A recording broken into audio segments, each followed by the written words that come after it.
Welcome to GS वाणी। आप सभी viewers का जीएस वाणी के यूट्यूब चैनल पर स्वागत है। आप सभी लोगों से आज हम शिक्षा की बात नहीं करेंगे, बल्कि आज हम लोग मोटिवेशन पे थोड़ी सी बातचीत करेंगे, क्योंकि मोटिवेशन भी एक ऐसा फैक्टर है जो डे बाय डे कहीं ना कहीं होना चाहिए, आवश्यक है। बहुत सारे स्टूडेंट लगातार परीक्षा प्रणाली को लेकर के, परीक्षा पैटर्न को लेकर के, बदलते हुए परिदृश्य को लेकर के परेशान रहते हैं।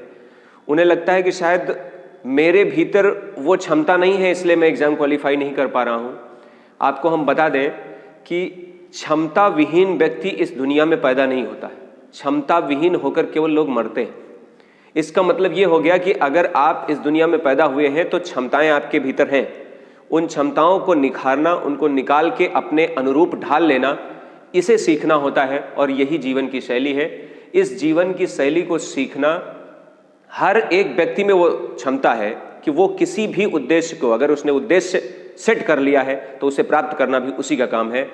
यानी अगर हम खुद सपने देख रहे हैं तो उसे हासिल करने के लिए कोई और प्रयासरत नहीं होगा, हमें ही प्रयास करना होगा। इस बात को हमेशा स्वीकार करके रखिए कि जब हाथी छोटा होता है तो उसे बहुत मोटे जंजीरे में बांधा जाता है। उसका रीजन क्या है? क्योंकि उस समय हाथी अपनी ताकत पे भरोसा करता है, वो बहुत उछल कूद करता है, इसलिए कहीं टूट ना जाए, इसलिए उसे मोटे रस्से में बांधा जाता है।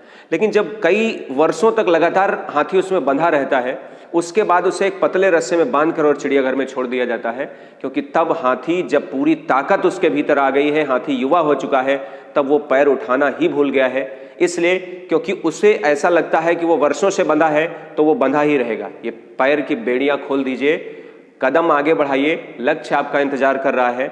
उसको हासिल करने के लिए जितनी तेजी से आप बढ़ेंगे, अगर आप पूरे जुनून के साथ आगे बढ़ते हैं तो यकीन मानिए लक्ष्य आपकी तरफ बढ़ना शुरू कर देता है। एक ना एक दिन आप उसे हासिल ही कर लेते हैं। तो ये बिल्कुल तय कर लीजिए कि अगर हमने किसी ओलंपिक में मेडल जीतने का लक्ष्य तय कर लिया है कि हमें गोल्ड मेडल लाना ही लाना है, तो हमें अलार्म नहीं जगाएगा। अगर अलार्म हमें जगा रहा है, इसका मतलब हमारा लक्ष्य मजबूत नहीं है। जिस दिन हमने ये तय कर लिया कि हमें ओलंपिक में मेडल लाना है, उस दिन अलार्म हमें नहीं जगाएगा, मैं दुनिया को जगाऊंगा। इसका मतलब है मुझे नींद नहीं आएगी, तब तक नींद नहीं आएगी जब तक गोल्ड मेडल घर नहीं आ जाता। धन्यवाद।